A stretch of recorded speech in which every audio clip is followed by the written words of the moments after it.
Hey guys, welcome back to our vegan dining room. No, we are not being held captive in a basement somewhere. I know the lighting may give off that appearance, but we're okay. It just looks like Halloween here. But anyway, today we're going to be talking about all the essentials for a well-stocked vegan pantry. Alright, so this is like whole foods that you can make other foods from and not refrigerated. With, I don't know, whatever. Yeah. Alright, so these are basically the essentials. We threw a couple of extra things in there too. We'll let you know what those are. Little luxury items, but this is basically for a whole foods, plant-based diet. Right.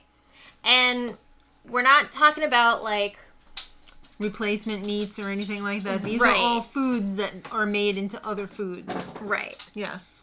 You okay, Bubble? He said, my bone is over here. Yeah. I'm going to chew on this for a while. By the way, it's a Nyla bone. It's not a real bone. Right. He's really going to town.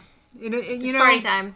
If it's not dogs drinking, it's dogs sharpening their teeth. I think they just want to be involved in some way, which I is guess cool so. with me. But let's get going because we got a lot of stuff here on this list. Actually, it's really not that much when you think about it. And a lot of the stuff on here is very reasonable, which speaks to veganism being cheap. Right. It starts to get expensive when you're buying replacement Luxury foods, items. which we Right. talked about a lot of our favorites. Luxury items on early a on. second video of veganuary. If you're interested in that. And I hope your veganuary is going well. All right, so we're going to get through this. Okay. First, these are in no particular order. So the first one we have down here is rices. Yes. You could just keep it to the old long grain rice, but I like variety in my rices. So I like a nice basmati. I like a nice black rice. I like a good. jasmine. Jasmine is delicious. Sushi rice. Red rice. Very reasonable. You could buy a giant bag of rice for like $20 and it'll last you like 6 months. Plus, there's so many different meals that you could pair with rice. You can make a paella. We're not gonna go. This is gonna be 1,000 hours long. No! If I say everything that I want to, so we're just gonna generalize it for the most part. All right. So beans, including like lentils or chickpeas, that kind of stuff. You can get them dried. You can get them already cooked in the cans. You can get refried beans. You could also make your own refried beans from beans in the can. Yeah, I mean, that's really down to your personal preference. Right. That chewing is really bothering me. It's going to be okay. All right, so this is the holy grail of veganism, nutritional yeast. Such a great source of vitamin B12. Such a nice little cheesy flavor when put on many different things, like on rice, in stews, pasta, on veggies. I mean, it goes into so many different recipes. So versatile. All right, that brings us into flours. So obviously, if you're gluten-free, you're going to want a gluten-free flour. If you're not, you can have all-purpose flour. You can have bread flour. You can have whole wheat flour, rye flour. Yes, and when you have flour, what else do you need to make it work? You need yeast and you need baking powder or baking soda. Right. And then what else is right next to the flour in the pantry? The sugars.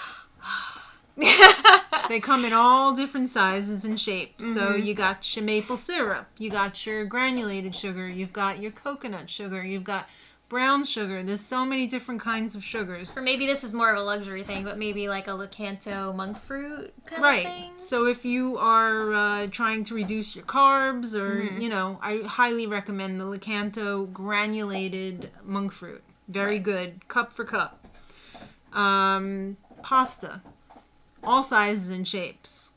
I mean, just make sure you're not getting like egg pasta. Right. A lot of the fresh pastas contain egg. You want to make sure you're checking your ingredients. But a lot of the boxed ones, I would say 90% of the boxed ones should be okay. They should be fine. But still, just check to make sure, just in case. Right. Pasta sauce for when you're feeling lazy. That's a little bit of a luxury. Again, make sure there's no cheese or anything like that. Or meat. Yeah. Hearts of palm. That's a luxury item. Yeah, now you're into the little luxury section. The luxury section. Hearts Luxury of palm, break. Artichokes, They cost a little bit more, but they are so worth it. When you're making that paella recipe that's on our channel, yeah, you really need those artichokes they in just there. add so much. It takes it to a whole nother level. Jackfruit, great meat substitute and very cheap at Trader Joe's. Very reasonable. And you could, it's kind of like tofu. Whatever you put with it is what it's going to taste like. Yeah, the jackfruit, I mean, I think it's really all about the texture of the jackfruit. Now, I didn't include tofu on this list because it's refrigerated. Okay. I mean, you can get shelf-stable tofu, but I wouldn't recommend it. Potatoes and onions. Woo! You can do, like, amazing things with potatoes and onions. You can. So flavorful. That's just a staple for anybody. Very filling, very cheap. Yeah. Obviously, white potatoes, sweet potatoes, red potatoes. Purple potatoes. Purple sweet potatoes, yes. All right, gluten. Another, well, I should have put that with the flour, but very nice meat substitute, very cheap as well. I mean, you're going to need that if you're making, like, a seitan or something along those lines. Right. You know what? I left off TVP, but honestly, I don't really use it that much anymore, but soy curls are like giant TVP strips. Yes. So I would recommend soy curls. Mm-hmm.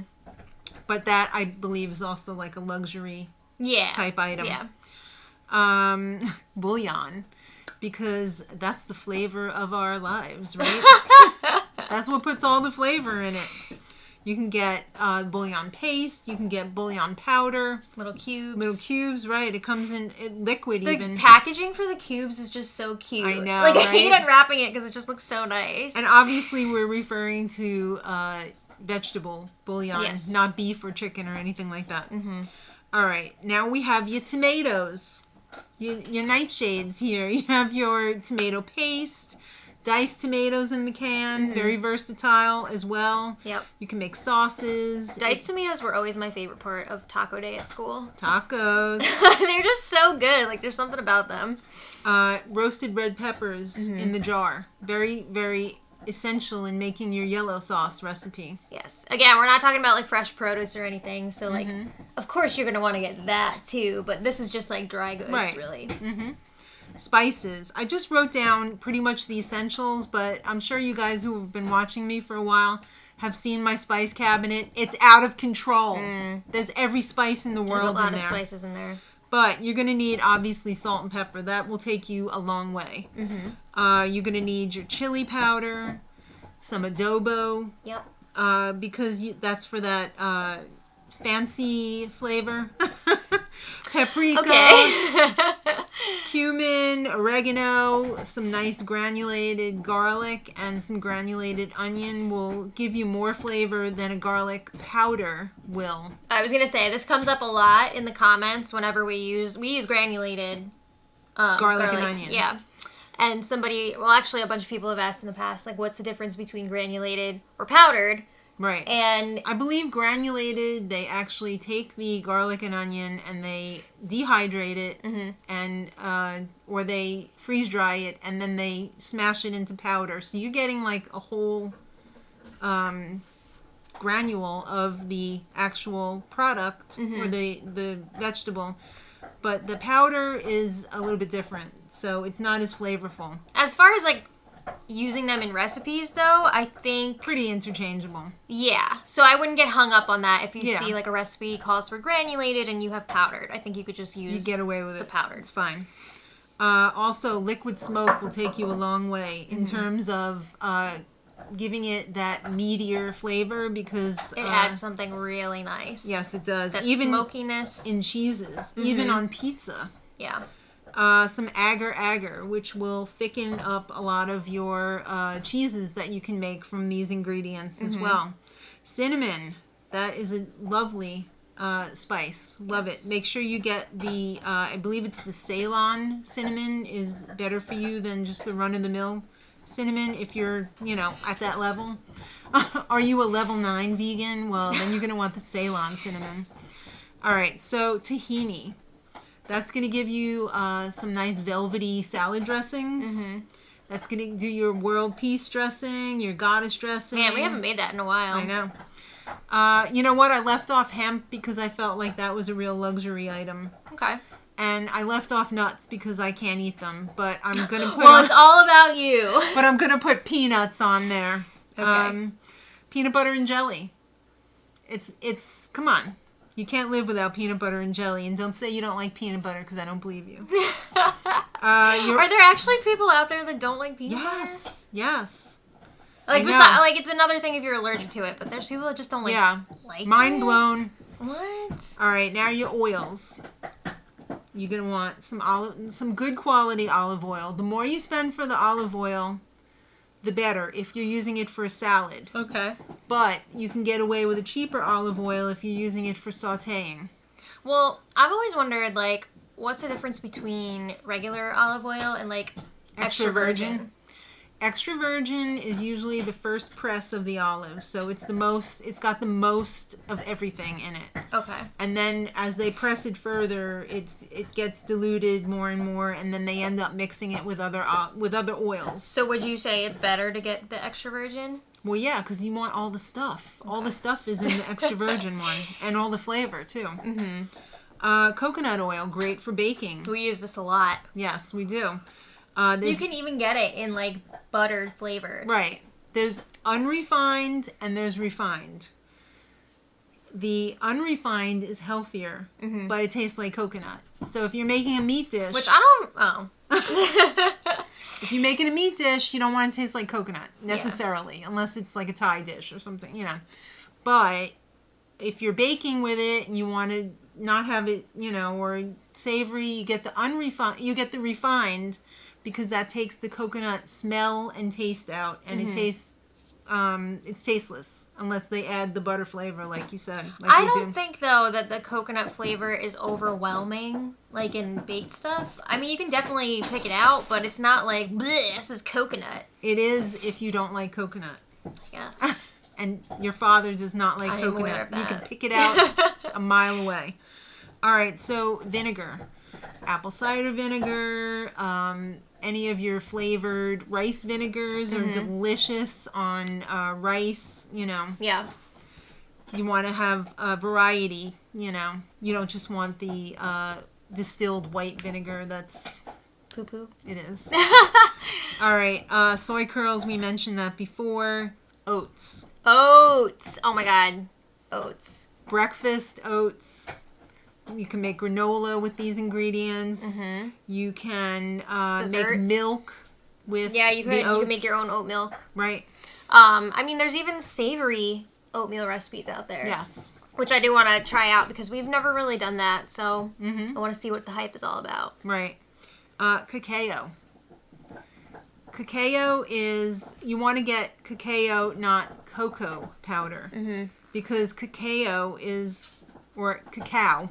You know, my mother got me saying cacao. Cacao to cacao. It's wrong. It's cacao. So, if you add sugar and oil to it, you can make your own chocolate chips. You can make your own candy bars. You can, you know. Yeah. That's essential to get the raw cacao. Okay. Powder. And you can get chips, too, if you're lazy, but... Obviously, coffee and tea makes life a whole lot nicer. Mm-hmm. And last recommendation is... This feels a little random from where we went. Seaweed or dulse, because it's essential to have enough iodine in your diet, and a lot of people are not...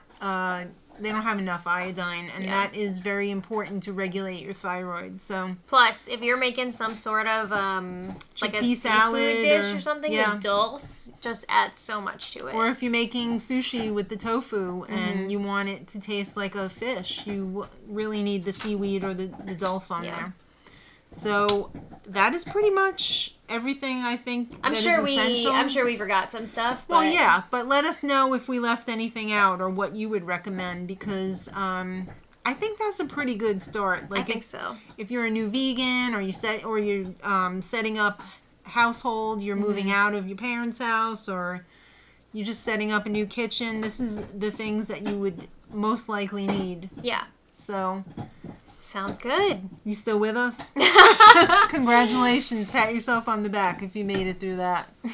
And again, I apologize for the dog chewing, but it's like, what am I gonna do? He's having a good time. If I kick Can't him fault out, him for he's that. just gonna cry so hard. I can't. All right, guys. Thanks so much for watching. Let us know if you have any essentials that we left off. Let us know how your veganuary's going. You know, just drop us a comment and say, hey, that's cool. If you guys have any questions for our upcoming Q&A video, make sure you leave it in the comments below. And let me know that it's for the Q&A, or I'm just going to answer it. Okay, thanks, guys. We'll see you on the next one. And until then, much love.